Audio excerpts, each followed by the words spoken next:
So while we're waiting for Gary, I'm sure he's visiting in the lobby again. But so remember today at 4:30, come back here and we'll have a question and answer session with Gary. And I know you'll enjoy that. Gary stayed with us yesterday afternoon. We walked on the beach, and he is just a great guy to talk to. I know the more you know him, the more you're going to love him and enjoy him. So let me just give you a little background. About 5 years ago, a group of our members came to the elders and said, would you study the women's role in the church?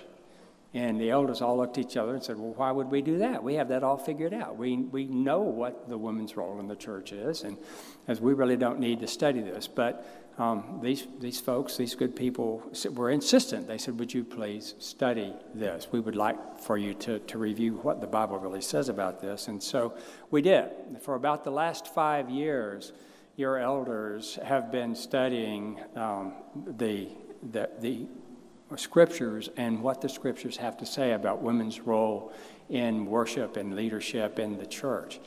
And as it turns out, it's been quite the journey. And for those of you who've just been studying it with us for about 6 weeks, man, I really identify with you, because this is not something that you can reassess and reevaluate in only 6 weeks.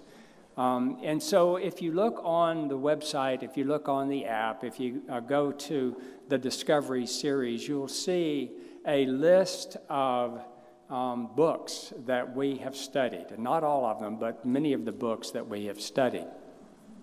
And what we really want you to do is study this for yourself. In these short sessions that we've done together, we've tried to summarize what we believe and what we've studied now and what we've come up with. We haven't gone back to try to show you what we used to believe or where we grew up or what our tradition has been, because we think you understand that. But now that we've studied this, and as we continue to study this, we have to decide what we do with what we believe. And we know that we're all going to have slightly different takes on how this goes. But the process has been really one that has caused me to reassess how I study the Bible and how I decide what God's will for me is. And it's a lot more complex than I would like it to be. I like things simple. I like to have my little proof text. I like, about 6 proof texts, and that outlines my whole belief system, my whole worldview.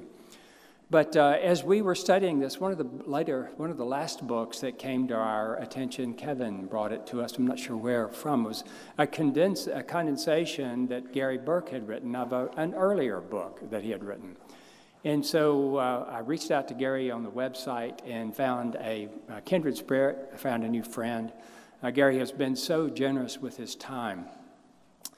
Gary was a Greek scholar. Gary liked Greek.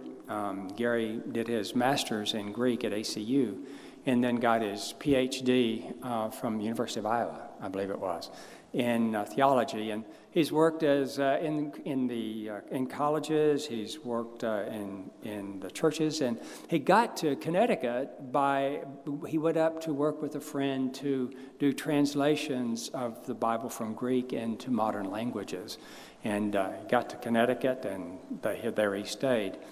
And in retirement, he has been able to put on paper and into these books, both the larger book and then the condensation, the things that he says he's been studying since 1967. And so it's just been a joy. It was a joy to me to find someone who is a Greek scholar, because I am not. And there were things, as I look at my Greek interlinear, I began to see, wow, the English translation is really an interpretation, especially in the King James. And so Gary was able to help me with some of those things. And so I just have really come to appreciate and love Gary. It's been great to have him in our home. We just want him to come back. We don't want him to leave. But so now I'm going to turn this over to Gary and let him share with you whatever he wants to share. Gary, thank you, and so good to have you.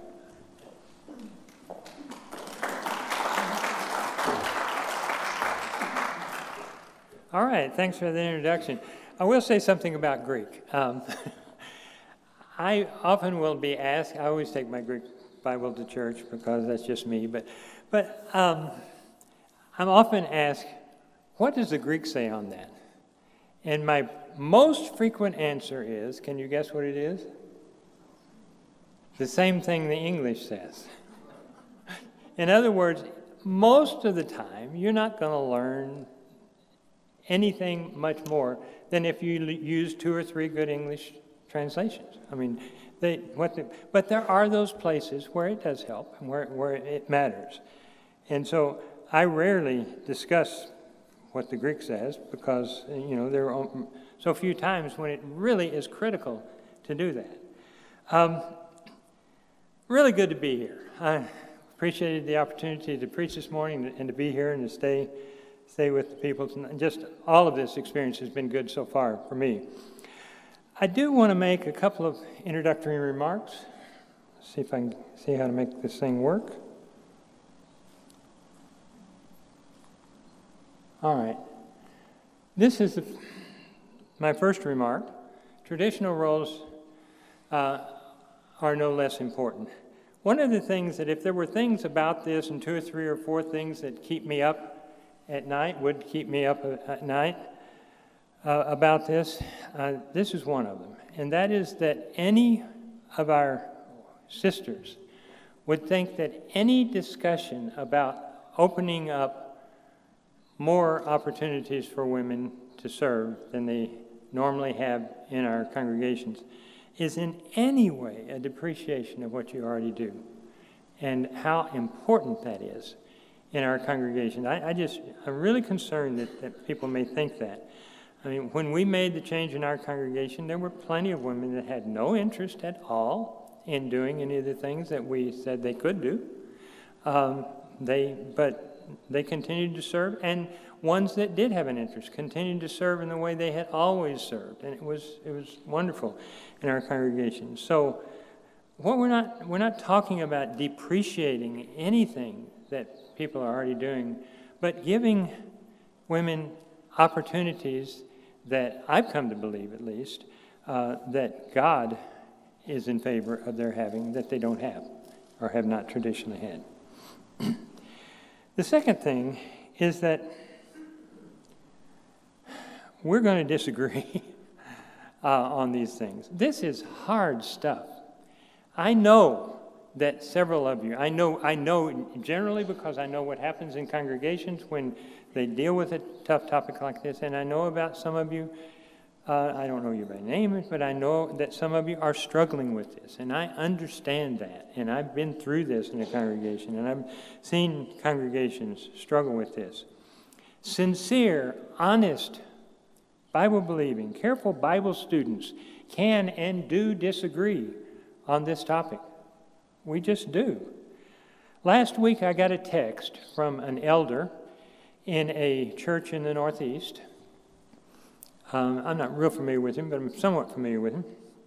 And when our congregation made the change, some people from our local camp board came and visited with the leaders to tell us how unhappy they were that we had done that and to tell us we couldn't have anything to do with the camp anymore.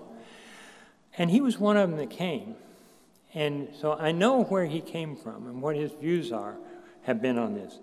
Well, somehow his congregation decided they were going to study women, the matter of women in the church, and he was the one asked to do the study, to lead the study. And he's been doing this for 3 or 4 months. And he sent me this text last week. He said, the fact that we are digging deeper than ever before and people are realizing that this is not as cut and dried as they have thought for many years is very encouraging. I did not expect to hear that from him, given his past. But as he's studying this, he's finding that there's a little more to it than he thought.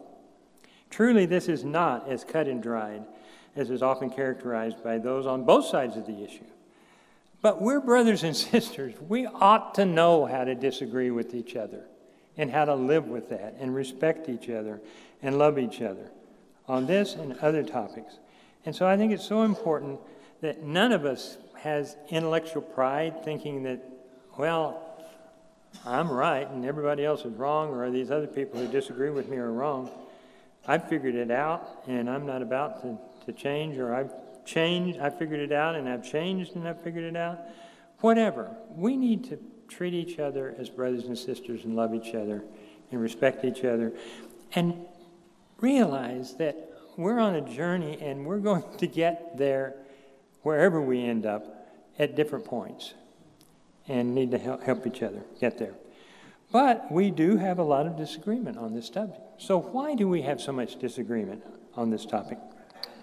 Well, after many years of reading and studying this matter, I've come to the conclusion that the fundamental reason that we differ so widely on this is the way we use our Bibles. Our methods of interpretation are often flawed. There's something wrong with the way that we've been using our Bibles.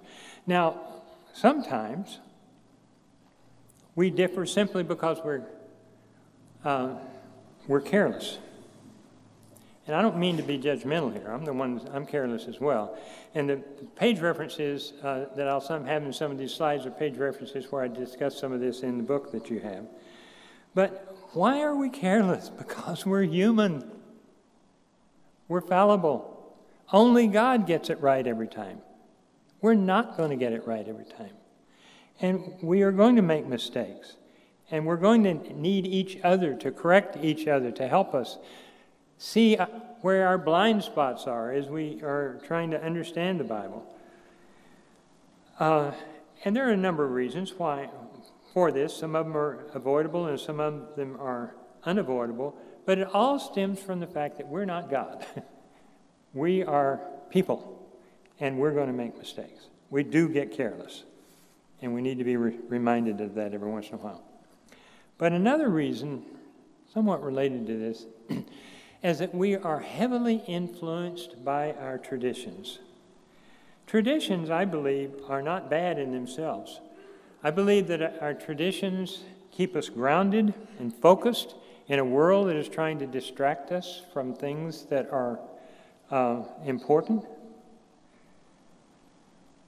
And so I believe that the real problem, is that not so much with the tradition, but with the way we support our traditions, or how we defend them, or how we came by them, or how attached we are to them when we are forced with something that challenges that tradition. I want to give you an example of this. Some of you may relate to this. You have to be kind of old, I think, or come from certain places. But when I was a kid, I was converted at 12 years old and was baptized. And so in my church, my congregation, it was a pretty traditional Church of Christ in Northwest Arkansas. And I was taught one of our traditions and we're all familiar with this tradition, that we don't call our ministers, our preachers, reverend. You ever heard anybody talk about that? Okay. And the reason I was told that we don't call our ministers reverend is because the word reverend is used only once in the Bible. Psalm 111, verse 9. And there, who does it refer to? It refers to God. So how could we assume a title that belongs to God? It's only used once in the Old Testament, in the Bible, that word, and it refers to God. Well, I was a teenager, and I was just learning, and hadn't been a Christian very long, and that's good enough for me, and I just went on.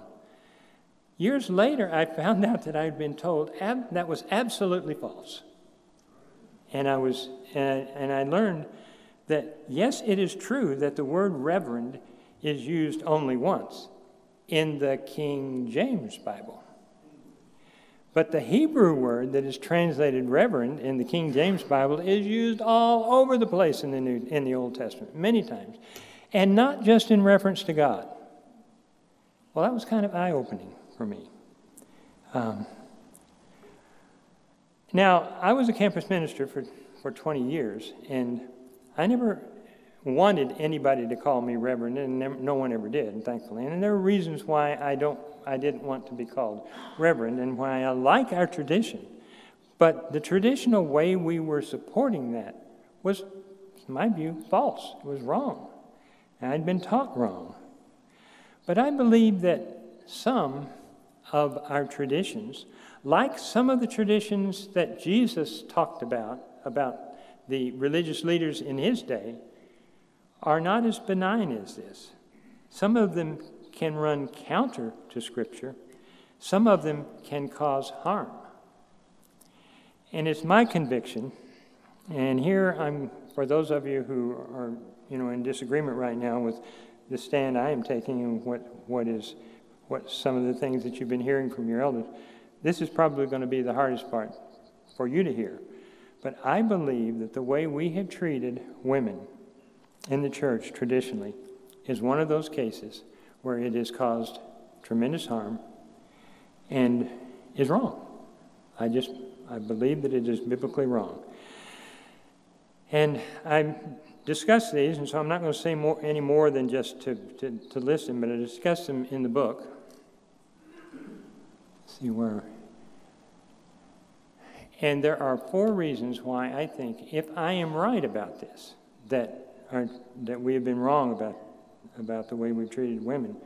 These are 4 devastating consequences of that. One is we're alienating our young people. Now, I'm looking over at a bunch of young people right now, and I'd love to hear each of you say what you think about this. And you're probably not all on the same page. I might not have been where you are when I was a teenager. But I'm pretty sure that for a number of you, you have gone on, and this is something you don't agree with, the way women have been limited in the church. Number 2, and again, I know that sounds kind of harsh, but number 2, it alienates our culture. Our culture. Now, we're not trying to be like our culture. Please, not. But what if we are alienating them unnecessarily? What if our culture maybe is more right on this than we are? And we've got people we want to teach the gospel on, and they look at us and they say, we are on the high path, the high road, and you're on the low path, low road morally. Number 3, it fails to recognize many of the gifts of half of our members. Now, I'm not one who thinks that just because you have a gift, you ought to be able to use it. I hope when I was an elder in a couple of congregations, I had a gift to be an elder, but I'm not an elder in my congregation. The congregation has not. I'm in a different congregation now. They haven't called me to be an elder.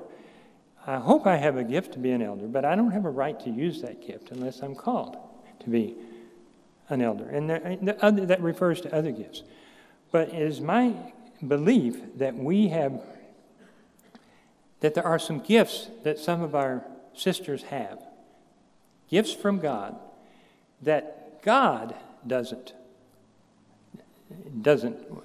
not as opposed to them using, but that we have restricted them. And think of how much we're losing. I didn't intend to say this, but I have said this before, and I want to think about it. I believe that men in the church are the spiritually deprived ones, not women. And here's why I say that.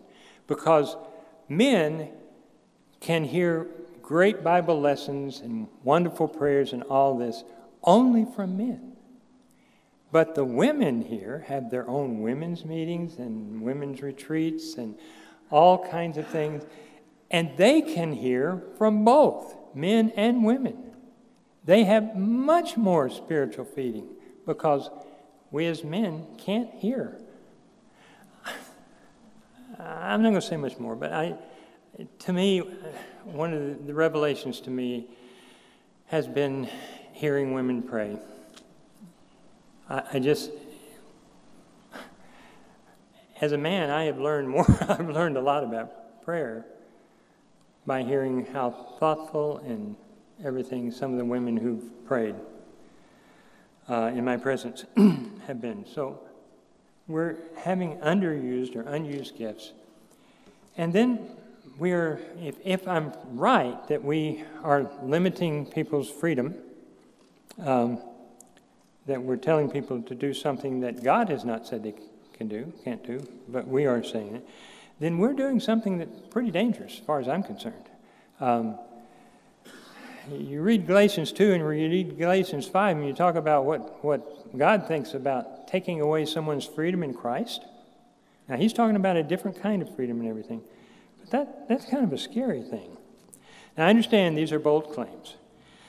But after decades of consideration and study of this issue, I've really come to believe that they're true. So my question to you, kind of tongue-in-cheek, is how does an old guy like me produce a book like mine that is so out of step with traditions of my religious tradition, my religious fellowship? Well, I want to tell you a little bit about myself. I hope it is to help you understand where I'm coming from. And so this is kind of my spiritual pedigree. And I suspect that many of you, as you listen, have had something similar to this. I am and always have been conservative by nature, especially biblically.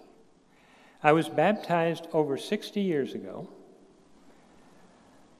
in a wonderful, quite traditional church in Northwest Arkansas.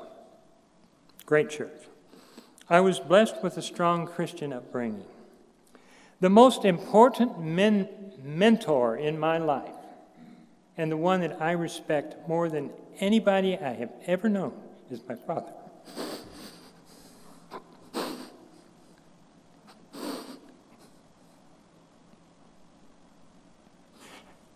I made myself promise I wouldn't do this. As a lifelong unbeliever, he was converted at age 40. And he became one of the most active soul winners I have ever known. He taught athletes because he was an athlete. He went into prisons. He taught prisoners in prison, out of prison, anybody you could meet. He was using the method called cottage meeting that we had back then, and using the Joe Miller film strip. Some of you are very familiar with that. He taught and baptized literally in his lifetime scores and scores of people. I remember one year it was 20. The number was 20. On Tuesday nights, for several years, he could be found teaching the Bible to inmates at the federal penitentiary in El Reno, Oklahoma. He worked with those men both in prison and after their release. In his late 70s, however, he developed terminal cancer. And the night he died, thankfully, I called him. I lived in Connecticut. He lived in Oklahoma City. So thankfully, I called him. It was about midnight, and he was staying up late. What he was doing in the last thing he did.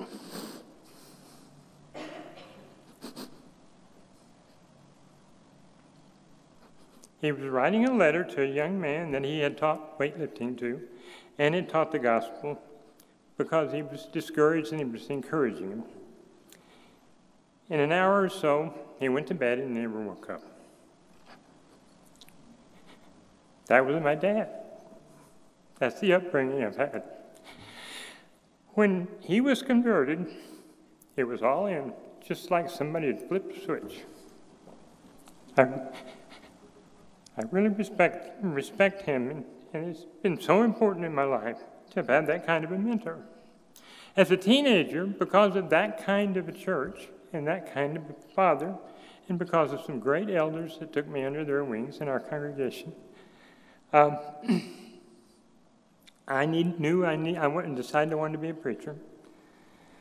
And so I knew I needed to go to a Christian college. So Dad started searching out in other towns where there was a Christian college we didn't have enough money for me to go easily to live on campus, and so we wanted a place where I could live at home and commute and go to Christian college.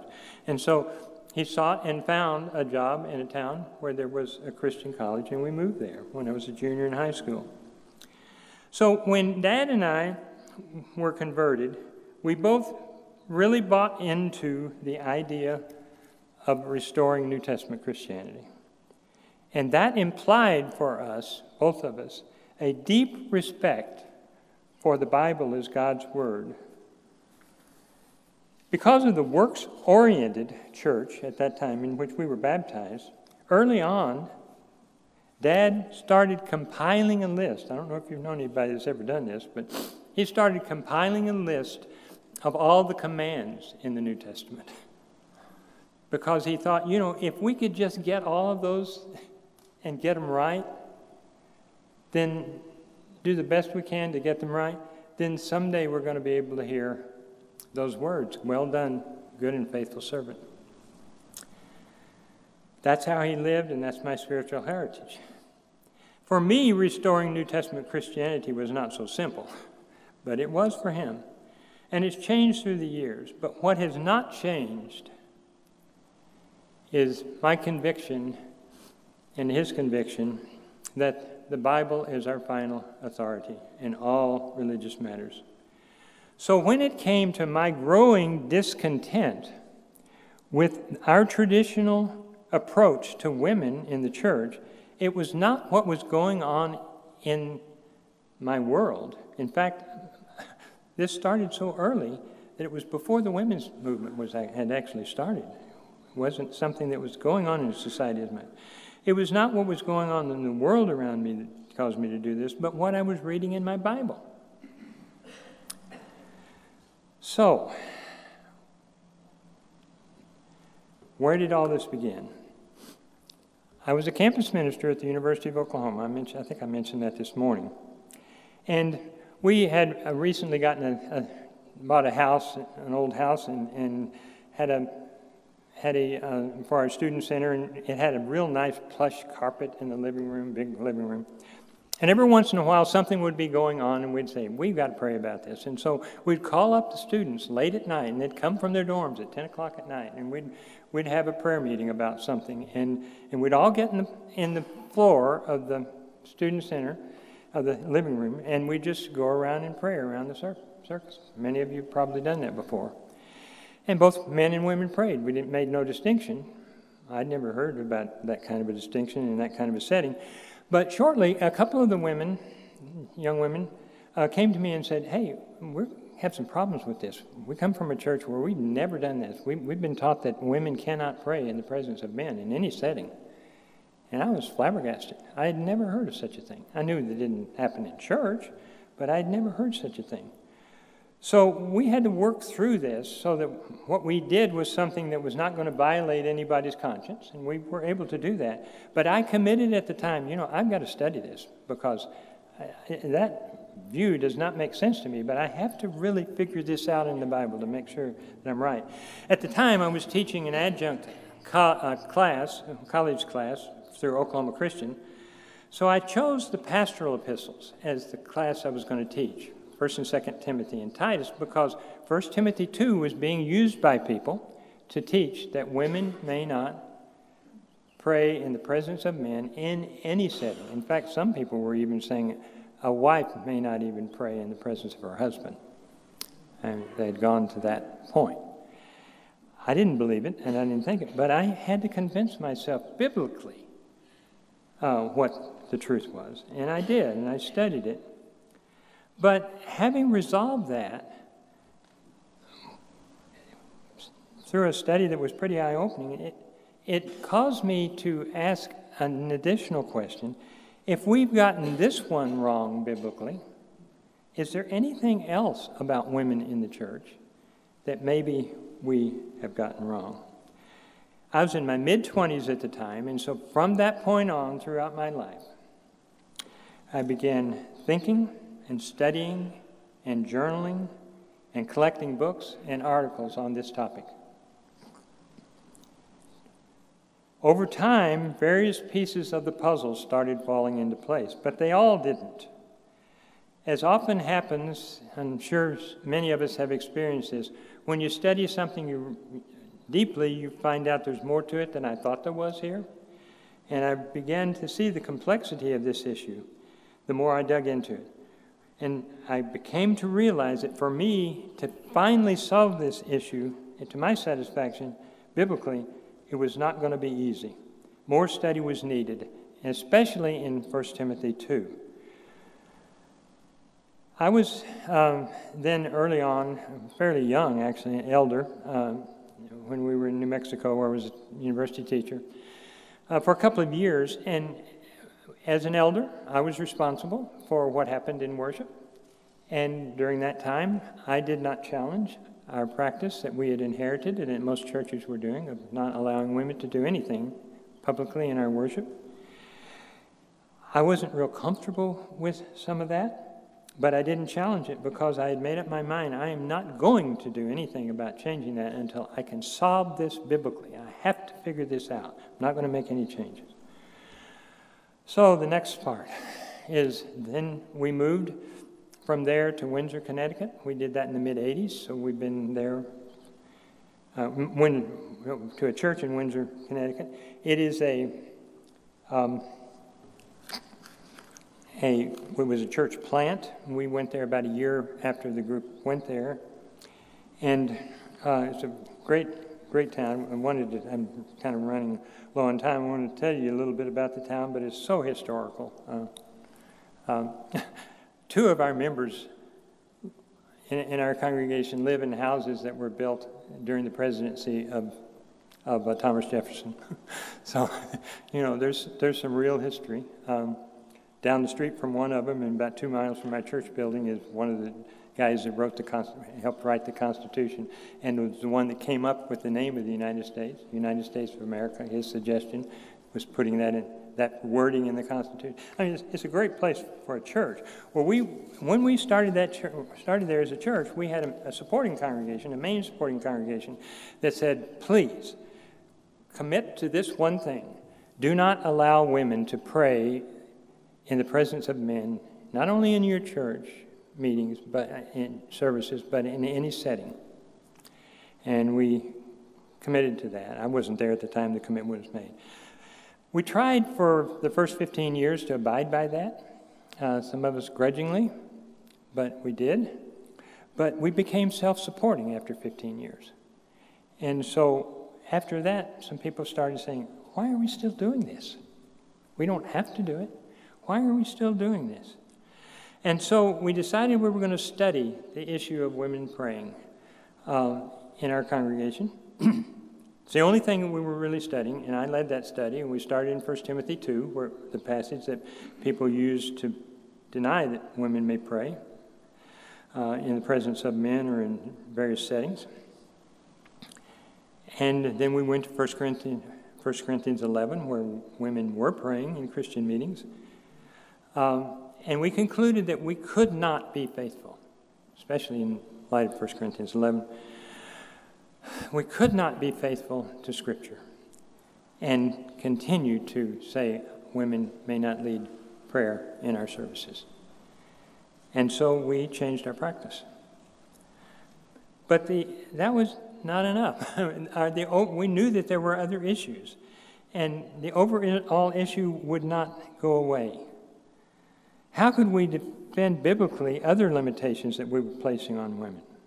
I was a leader then, and so I realized that as a leader of this congregation, I was going to have to answer to God for limitations I was putting on women. If I was wrong about them, I was going to have to answer to God. If I was right about them, good. But right or wrong, I was going to have to answer to God. But I knew this was a Pandora's box. I knew, as you're finding in this congregation, once you open the box, you have to deal with it. And I knew that it was going to take a lot of study. And I knew that I was the one that was going to have to lead the study. But I still had major questions, particularly about 1 Timothy 2. And to my discredit, I drug my feet. I just wasn't willing to put in the effort. And so for quite a while longer, we did not study this. But we'd been nibbling around the edges of the topic for years, and finally, in a meeting of the whole congregation, similar to what I hear has happened here, but we had what we call a family meeting. This was back before we had elders. We had leaders, but we didn't have elders yet. The congregation said, guys, it's time we figured this one out. We've just got to quit talking about it. We've got to decide what is right, what is wrong, and implement it. Please go away, figure this out biblically, come back and tell us what you found out. And so we did, and we spent several months doing this. And we came to a wonderful consensus. It's not always easy to do. We informed the church and announced of what our conclusions were, and announced a congregational study that was available to anyone. And so for 2 quarters, for half a year, we had about probably a quarter to a third of our adult members of the congregation studied this. We eventually implemented changes with very little disruption. And then I wrote a 20-page paper explaining the decision that we had made and why, biblically, we came to these conclusions. Because we were having people that were coming to church, visiting us, and they were shocked by what they were seeing. As a woman would get up and read scripture, or maybe a woman was leading singing, or whatever was happening. And we wanted them to understand that we didn't just do this, that we had a reason for it, and so we would give them this paper so that they would understand, what was going on. We've had people walk out on us when they see this. But I committed at the time that sometime when I had the ability and the time, I would write something much more substantial than that 20-page paper. Well, in God's providence, I retired in 2013, and now I had time to research it. And so, in 2019, June, the first book came out. You haven't seen this one. It's 350 pages. God's Word Revisited, God's Woman Revisited, Women and the Church. And then I had some of my friends said, Gary, that's just too dense. There's 500 footnotes, there's 300 reference bibliography, there's all kinds of dense stuff in it. There's almost as many words in footnotes as there are in the text. And I said, you got to write something that for the average person. And so I condensed it to this, going from 350 pages to 156. No footnotes. Discussion questions at the end of each chapter so that it could be used in adult Bible classes in small groups. And that's the one you have. And I'm glad I did it. I'm glad I was forced to do it because the other one is kind of hard to deal with. I do want to say that I brought some extra copies. I brought some copies of this. If there's somebody who is not satisfied, who has read this or looked at this and you think, I want some more information. I've got some deeper questions. See me because I brought a few copies, and I'd be glad to give someone who is committed to reading it. I'd be glad to give you a copy. Happy to do that. Well, when you study, sometimes you have some aha moments.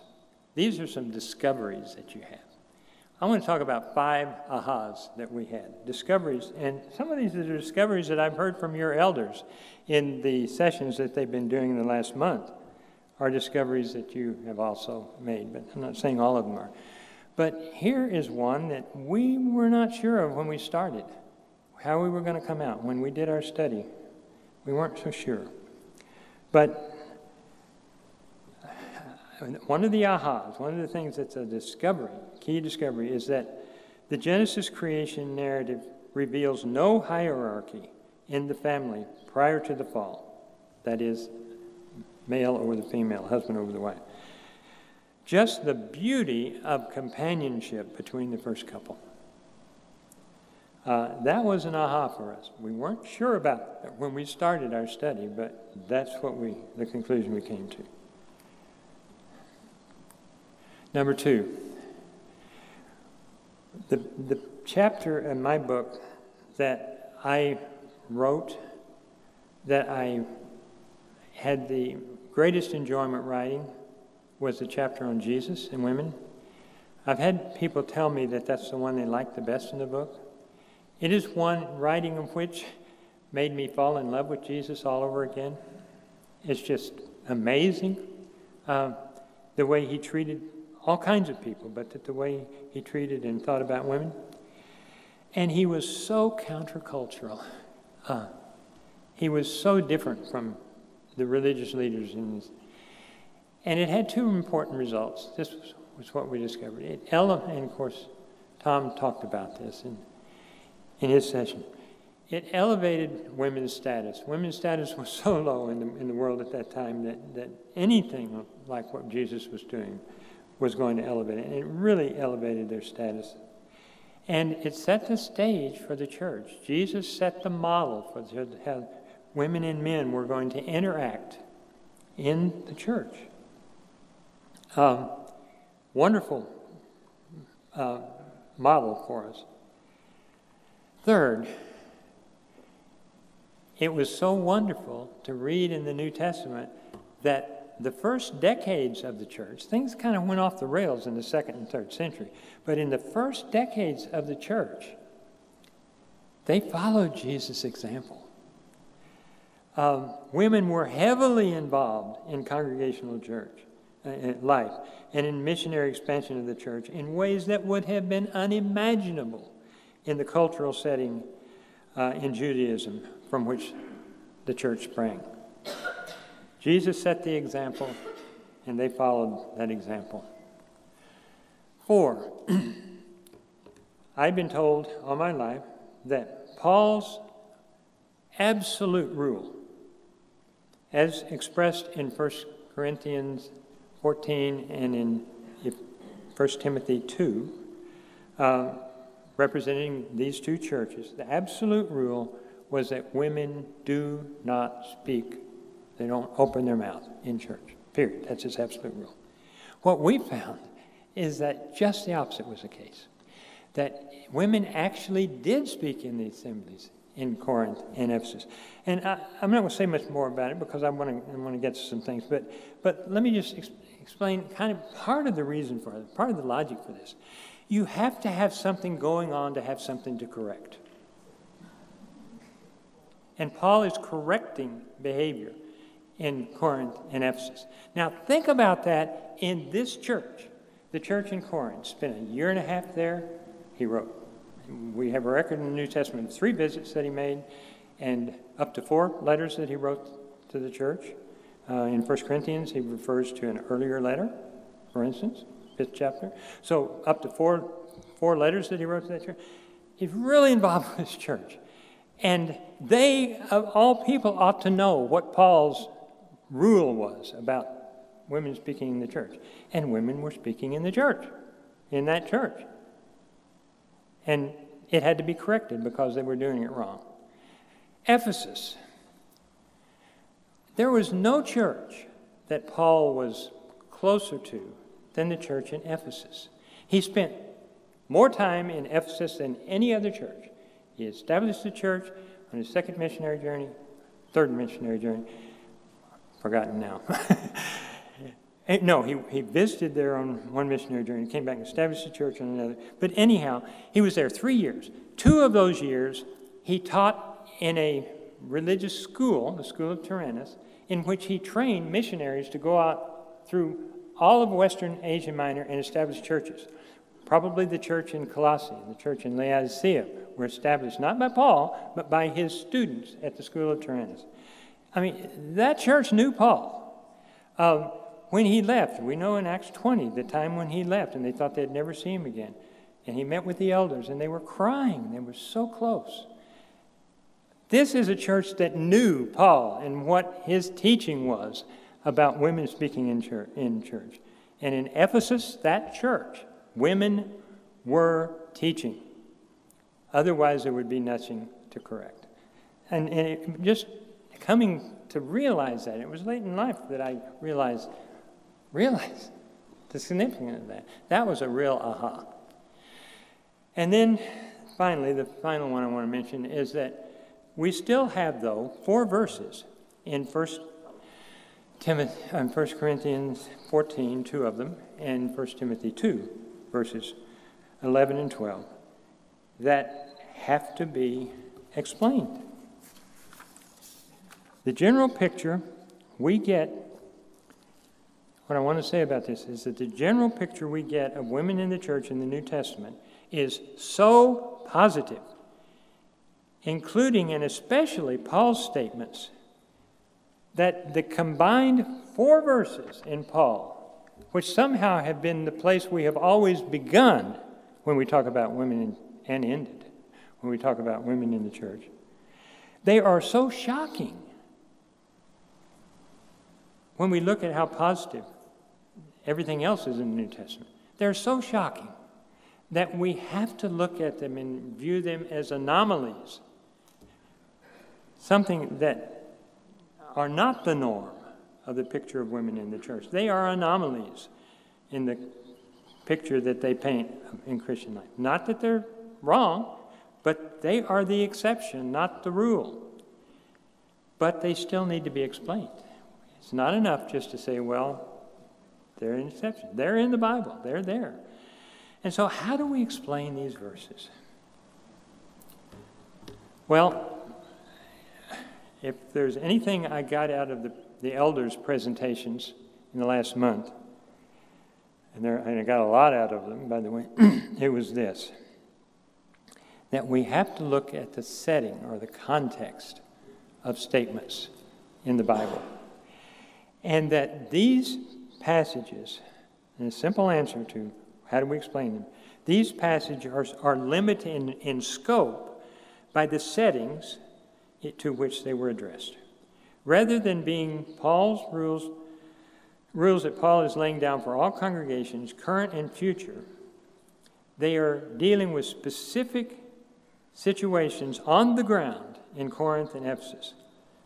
And I have an example that I want to use because I think this one probably goes over our heads. And it certainly did for me for a long time. But in 1 Corinthians 14, verse 35, we have Paul making the statement, "It is shameful for a woman to speak in church." Wow. How could you be more specific, more direct? I mean, the conclusion I always came to when I read that earlier before I really looked at it closely is that if God's writing under inspiration and God is inspiring him to say this, then that means that God thinks it's a shameful thing for women to speak in church. But then I looked at the word that Paul uses for shameful and found out that's not what it means at all. The Greek word that he uses for shameful in this has to do with cultural shame.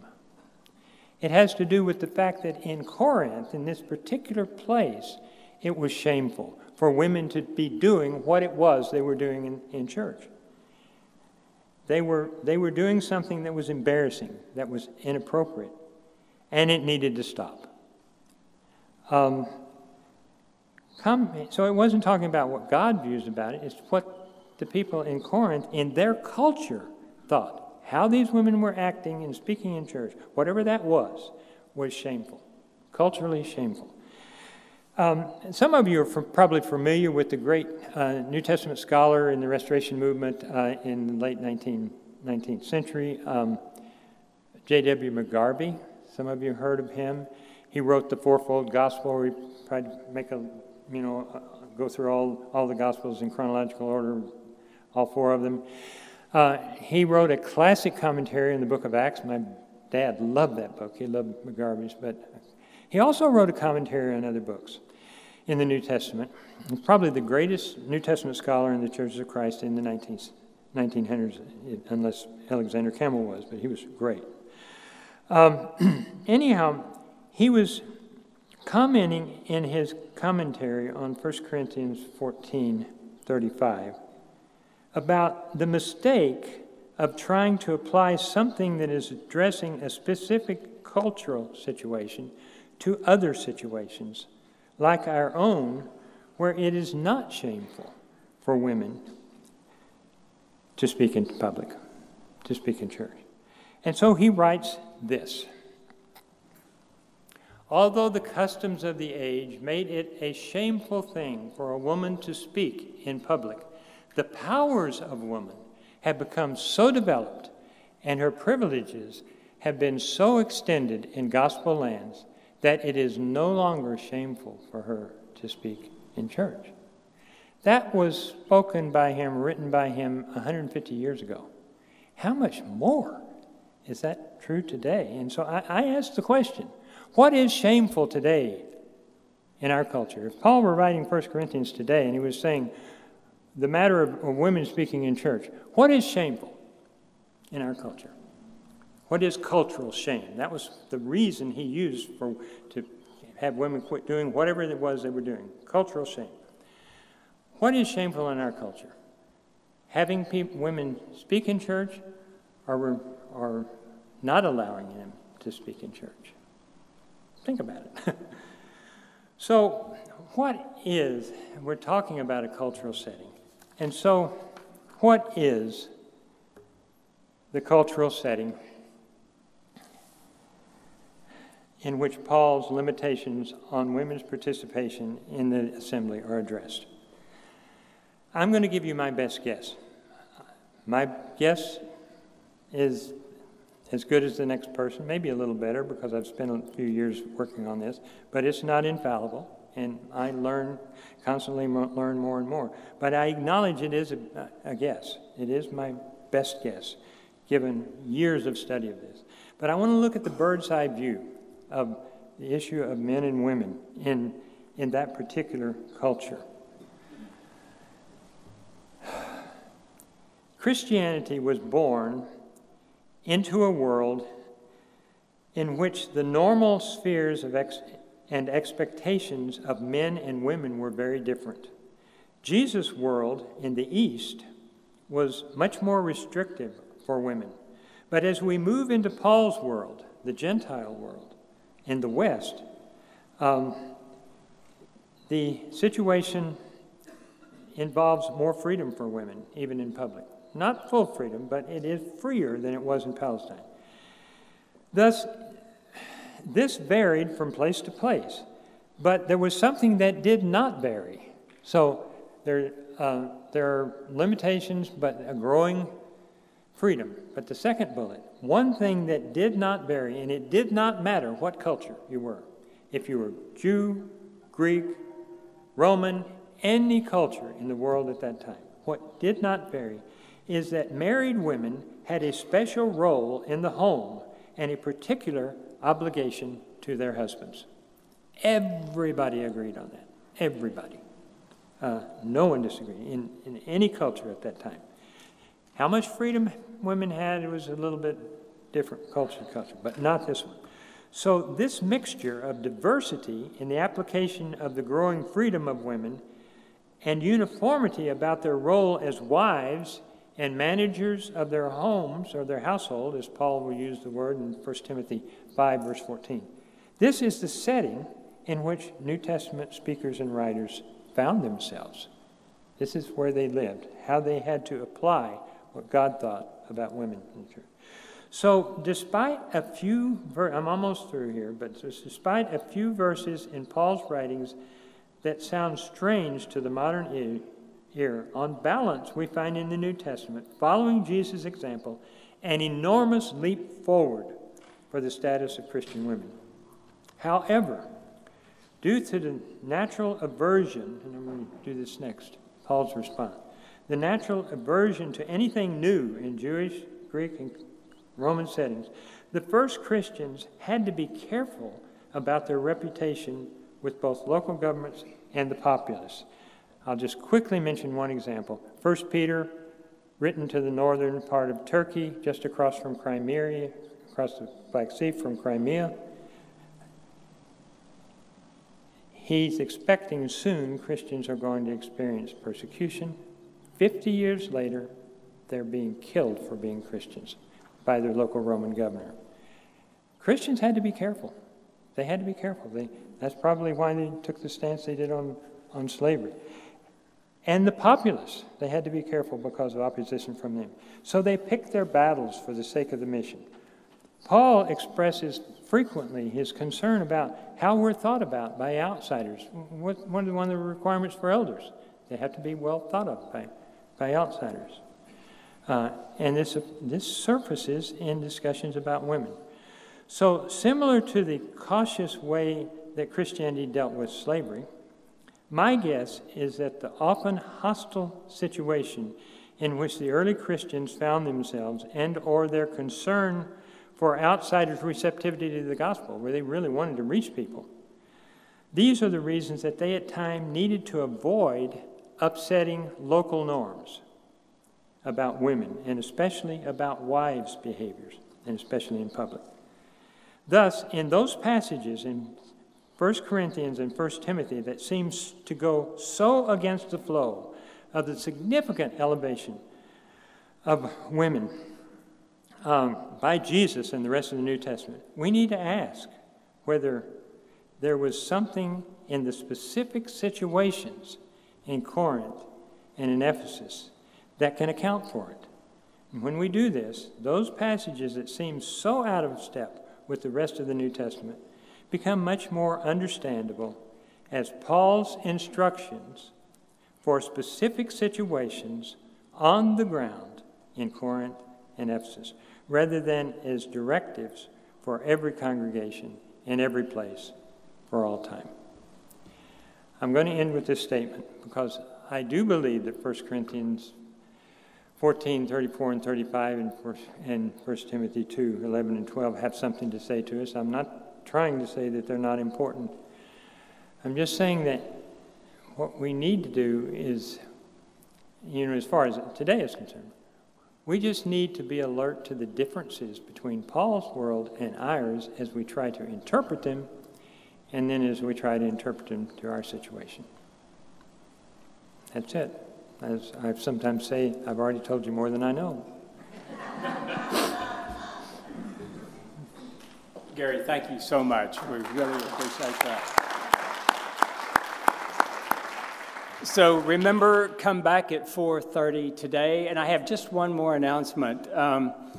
The elders have asked our resident historian to speak on the history of the Restoration movement, the Churches of Christ, the Christian Church, the Disciples of Christ, from the beginning of that movement to now, as relates to women's roles in the Scriptures. And I think you're going to find that's very interesting, that from the beginning, we've had different practices through the years, and you can see the effect on culture, on women's suffrage, on different things that are happening in our society on our practices within the church. So next week, we get a bonus. We're going to all be in here again. All you teachers in the adult classes, you get one more week off.